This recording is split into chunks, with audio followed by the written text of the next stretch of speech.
Madam एक तो आज बहुत बहुत बधाई, आज आपके संसदीय क्षेत्र के अंदर इतना बड़ा काम हुआ,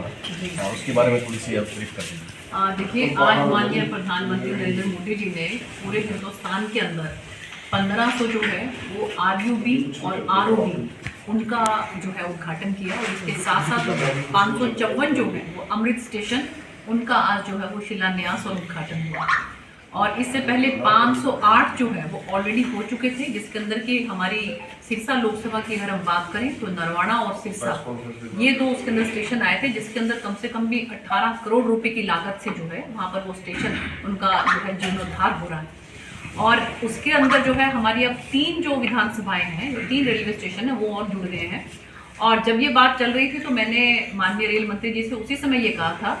कि हमारी जो फतेहाबाद जो हमारा जिला है वो अछूता ना रहे इसमें, क्योंकि नरवाना आ चुका था और सिरसा आ चुका था, और उसके बाद फिर हमने डबवाली और कालावाली को इसके अंदर इंक्लूड करवाया, और मैंने आग्रह करके इसको भट्टू जो है उसको भी इसमें इंक्लूड करवाया।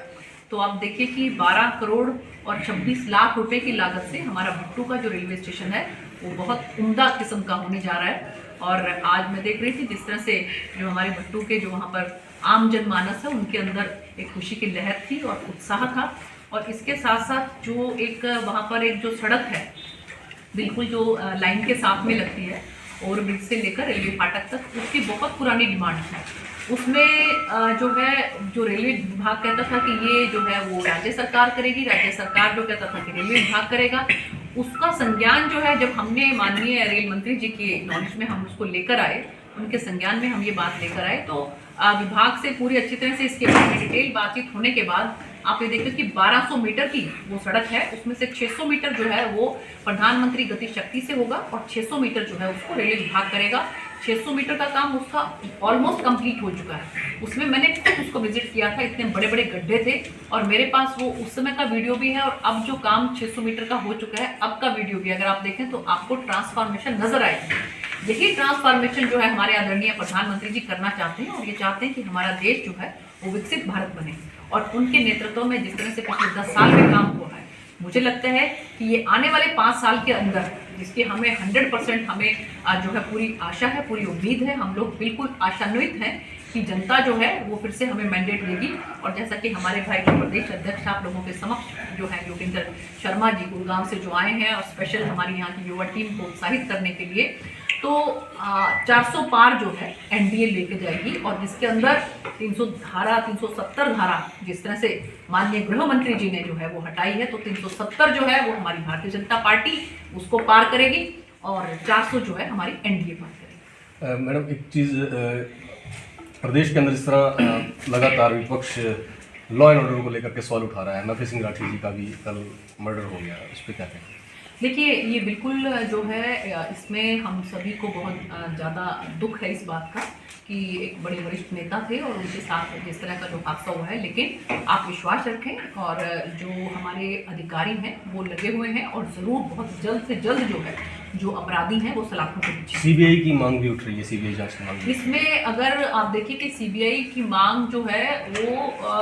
तब होती है कि जब ये लगे कि जो उसके अंदर हमारी हरियाणा सरकार है, जो कि हमारे डिस्ट्रिक्ट की जो हमारी जो प्रशासन है वो उसके अंदर आपको लगे कि काम नहीं कर पाएगा या कि वो नहीं अपराधियों को ढूंढ पाएगा। मुझे लगता है कि जो वहाँ के SP साहब हैं वो पहले सिरसा में ही थे, बहुत काबिल ऑफिसर हैं, और वो जरूर जो है इसमें पता लगाएंगे कि अपराधी कौन है, और अपराधियों को जो है सख्त से सख्त सजा जो है वो दी जाए। हमारे क्षेत्र से अब 2 सांसद राज्यसभा में भी हैं, लोकसभा में भी हैं। आप लोकसभा में हैं, सुभाष बराला जी को राज्यसभा में भेज दिया गया जी, क्या करें? क्या हम डिजर्व करेंगे हमारे? देखिए, बहुत खुशी है इस बात की कि हमारे इलाके को जो है वो अपर हाउस और लोअर हाउस दोनों हाउस जो है वो रिप्रेजेंट कर रहे हैं, लोकसभा भी है और इसके साथ साथ जो राज्यसभा है वो भी यहाँ पर है। और जो अभी जैसा कि पता लगा है कि हमारे अनिल विज जो हैं उन्होंने जो हमारे राज्य के जो गृह मंत्री जी हैं उन्होंने अभी जो है कहा है कि CBI की जाँच जो है इसमें होगी। तो हमारी सरकार किसी भी कीमत पे अपराधियों को बख्शेगी नहीं, जहाँ तक जिस भी जो है लेवल तक हमें जाना पड़े, लेकिन किसी भी जो है कीमत पर अपराधियों को बख्शा नहीं जाएगा। अब 2 सांसद हैं तो हमारे संसदीय क्षेत्र की अपेक्षाएं भी बढ़ गई हैं जी। तो जो पिछली डिमांड्स जो पूरी नहीं हो पाई हैं इस पूरे टर्म में, तो क्या लगता है कि आगे कितना प्रयास की जरूरत है और क्षेत्र की एक बड़ी चिर प्रचित मांग रही है? जी। वो आपको भी पता है लंबी बिल्कुल, चौड़ी से आ रही है, बिल्कुल। आपके प्रयास भी रहे थे, जी। तो उसको आगे लाने का क्या प्रयास रहेगा? देखिए वो मैंने अभी लास्ट जो हमारा अभी जो इंटरिम बजट का जो सेशन हुआ था उसके अंदर भी मैंने ये मांग रखी थी कि हमारे हिसार, अग्रोहा, फतेहाबाद और सिरसा तक की रेलवे लाइन जो है बननी चाहिए और इसके साथ साथ एलनाबाद से सिरसा तक की जो नई रेलवे लाइन है इसकी मांग मैंने रखी है और मुझे पूरी उम्मीद है कि उसमें सकारात्मक जो है वो कार्रवाई कुछ ना कुछ होगी और ये भी हम आपको विश्वास दिलाते हैं कि अगर सभी शीर्ष नेतृत्व जो है वो विश्वास व्यक्त करके मुझे फिर से यहाँ से लोकसभा जो है वो लड़वाता है तो फिर से एक बार लोकसभा के अंदर जाकर दमदार तरीके से जो चीज़ें रह गई हैं जैसा कि आपने ये बताया उसको पूरा करेंगे और इसमें लोअर हाउस में जो है वो हम इस बात को दमदार तरीके से रखेंगे और अपर हाउस में हमारे राज्यसभा के सांसद जो हैं आदरणीय बराला जी वो इस बात को रखेंगे। जब डबल जो है प्रहार होगा तो मुझे लगता है कि चीज़ें जो हैं और ज़्यादा जल्द होने की हमें उम्मीद है। किसान भी लगातार जो है आंदोलनरत हैं और लगातार मांग कर रहे हैं एमएसपी की, कह रहे हैं कि स्पेशल एक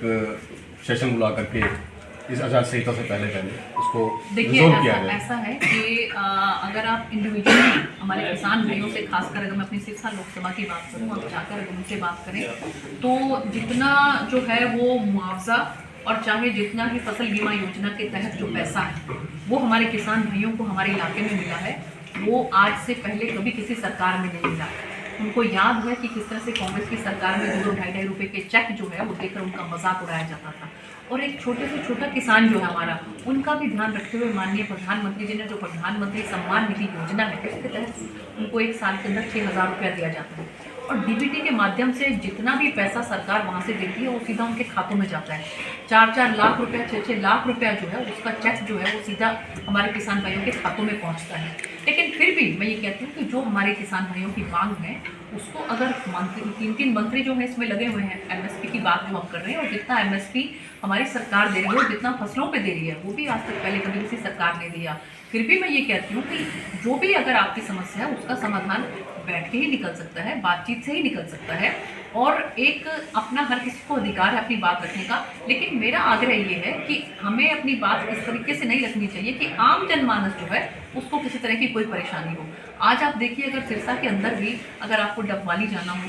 या कि पंजाब में भी जाना हो या कि जो बच्चे छोटे छोटे नन्हे बच्चे जो हैं उनको अपने स्कूल में भी जाना हो जो 1 किलोमीटर का रास्ता है उनको 40-40 किलोमीटर का रास्ता पार करके उन बसों से उन बच्चों को जाना पड़ रहा है। तो आम जनमानस को जो है वो दिक्कत ना आए, हमें अपनी बात को इस तरीके से रखना चाहिए। तो ये जिस प्रकार से भी कह रहे हैं कि 1 किलोमीटर का रास्ता 40 किलोमीटर पास, यही किसान भी लगातार लोग भी कह रहे हैं कि सरकार ने वो बैरिकेडिंग की है और लोग परेशान हो रहे हैं। नहीं, मैंने आपको बताया कि इसमें किसान भाई जो हैं वो भी जो है माध्यम देखिए उनको दिल्ली तक जाना है बहुत से माध्यम हैं लेकिन जिस तरह से आपने देखा होगा कि कई जगह पर जो है वो ट्रैक्टर के आगे किस तरह की सब चीज़ों को लगाकर और ट्रैक्टर जो है वो खेतों के लिए है। ट्रैक्टर जो है एक ट्रांसपोर्ट का माध्यम नहीं है, ट्रैक्टर जो है वो खेतों के लिए रखा गया उपकरण है। तो ऐसे उसमें आपको ये लगे कि अगर ट्रैक्टर जो है वो